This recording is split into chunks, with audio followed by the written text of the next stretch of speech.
disse para Adão e Eva, e cito em Gênesis: eu porei inimizade. A palavra inimizade significa fazer uma separação. O pecado separa a raça humana de Deus. Deus disse: agora eu separei você de Satanás e a mulher Eva. A Bíblia diz: porém inimizade, isto é, criar uma separação entre você e Satanás e a mulher Eva, e entre a tua semente e a sua semente.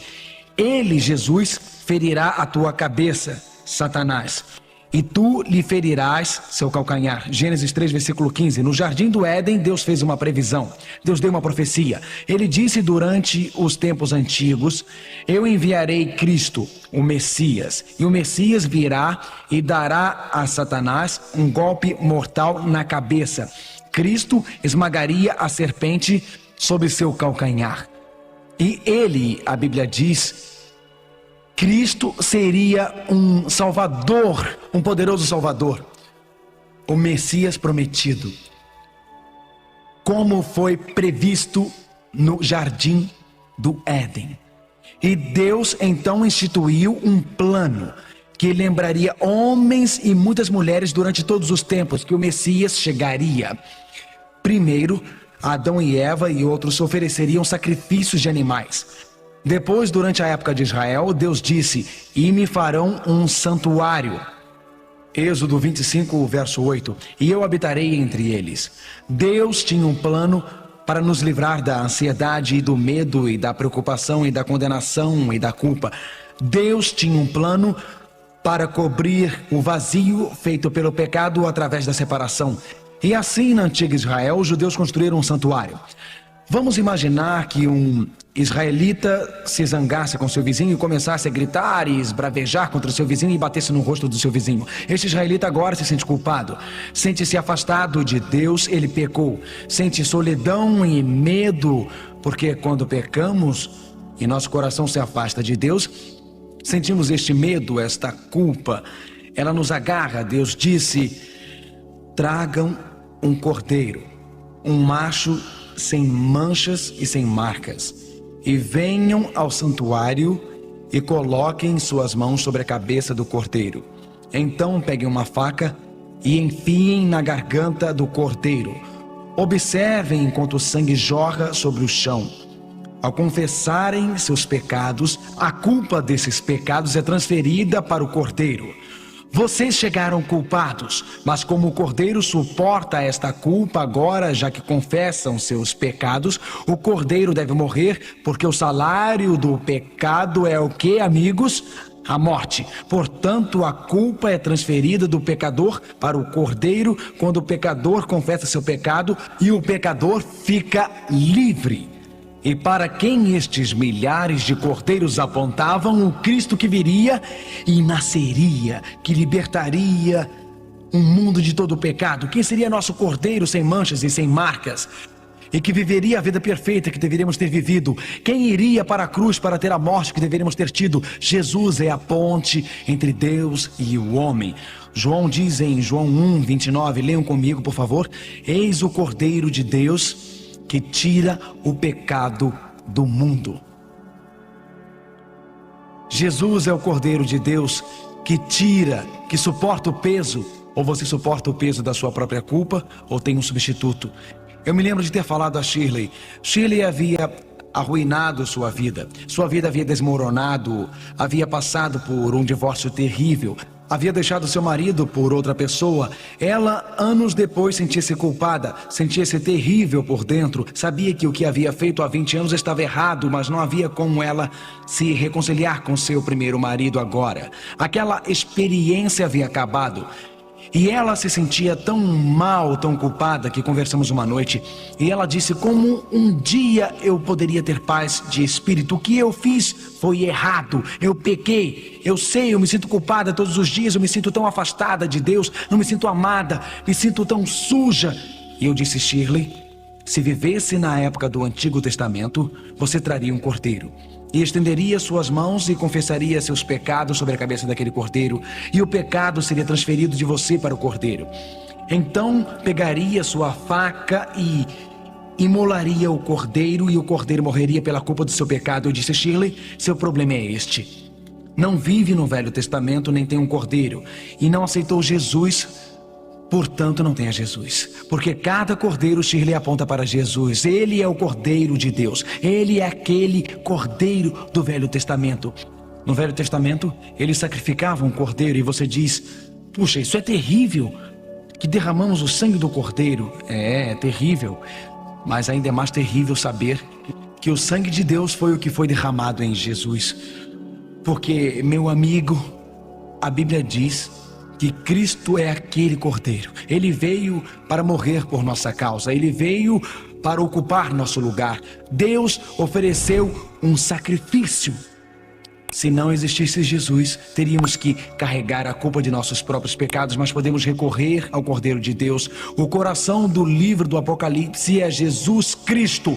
O coração do livro do Apocalipse não é a besta, não são os terríveis tempos que estão por vir, mas o livro do Apocalipse apresenta duas maneiras: a maneira de Deus e a maneira do homem. O livro do Apocalipse apresenta dois líderes: o Cordeiro de Deus, Jesus Cristo, que nos convida para lhe dar nossa aliança, ou a besta que comanda a nossa aliança. A Bíblia diz em Apocalipse 1, versículo 5: aquele que nos ama e em seu sangue nos lavou de nossos pecados. Jesus é o Cordeiro no Apocalipse. Podemos ser perdoados. No Apocalipse 5, por todo o trono e onde será visto, digno é o Cordeiro que foi morto.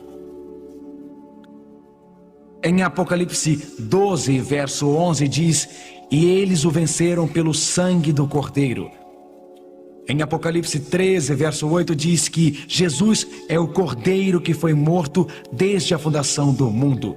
Quando Adão e Eva pecaram, Deus colocou seu plano de salvação em ação imediatamente. A Bíblia diz que o centro do livro do Apocalipse é Apocalipse 14, 6, o Evangelho eterno, o Evangelho das boas notícias, que este mundo foi redimido por Deus.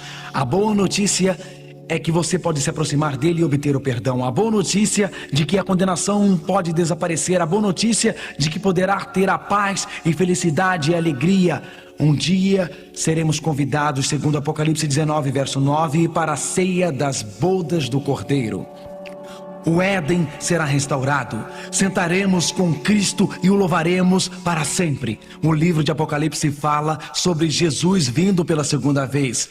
Apocalipse 19, verso 13 diz: Jesus estava vestido de uma veste respingada de sangue. Quando Cristo vier, simbolicamente, sua roupa estará respingada de sangue, porque ele virá como nosso rei uma segunda vez, porque ele veio como nosso Salvador na primeira vez. Jesus Cristo, diz a Bíblia em Apocalipse 22, verso 17, nos dá este convite: e quem quiser, tome de graça água da vida. Pode de graça aproximar-se de Jesus, se confessar seus pecados sobre o Cordeiro de Deus, a culpa será transferida de você para ele. E quando Jesus foi para aquela cruz, ele pensou em você. Ao ser pendurado na cruz, você estava em sua mente. Quando está pendurado na cruz, você estava em seu coração. Os perigos que foram colocados em suas mãos, foram colocados em suas mãos por você. Podem se reunir naquela cruz esta noite. A Bíblia diz em 2 Coríntios capítulo 5, verso 21, aquele Deus que não conheceu pecado, Jesus, se fez pecado por nós. Jesus pecou, amigos? Sim ou não? Jesus pecou por nós? Não, mas se tornou pecado por nós. A Bíblia diz que aquele que é Deus feito em Jesus, que não conheceu o pecado, o fez pecado por nós, para que nele fôssemos feitos justiça de Deus. Nele, sobre a cruz, Deus estipulou uma balança de julgamento. Sobre a cruz, como um pecador, Jesus foi condenado. Cristo nunca pecou, mas aceitou a culpa dos seus pecados, aceitou a culpa dos meus pecados, aceitou a condenação dos pecados de toda a raça humana. Ele se tornou pecado por vocês, ele se tornou pecado por mim.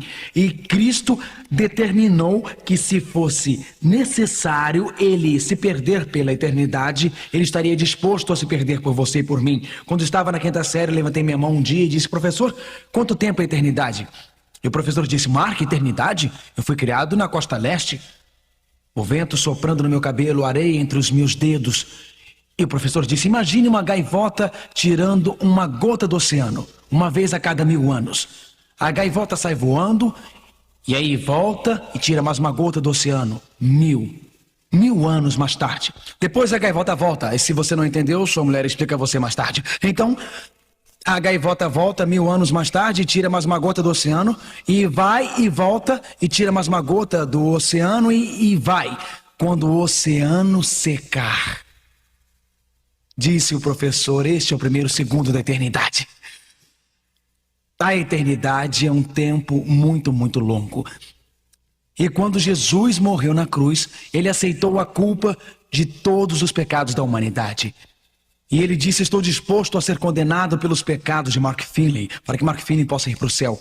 Estou disposto a trocar meu lugar no céu e ficar realmente perdido e ser consumido pelo fogo do inferno. A Bíblia diz: amaldiçoados são todos que estão pendurados na árvore. Jesus carregou sua maldição, Jesus carregou minha maldição. Jesus nos ama tanto. A Bíblia diz: o salário do pecado é o quê? A morte. Vocês e eu merecemos morrer, não apenas a morte física, mas merecemos também a morte eterna. Mas Jesus estava disposto a morrer na cruz para que você e eu não tivéssemos que experimentar a morte eterna. Estava disposto a aceitar aquela condenação, a assumir aquela culpa sobre si próprio.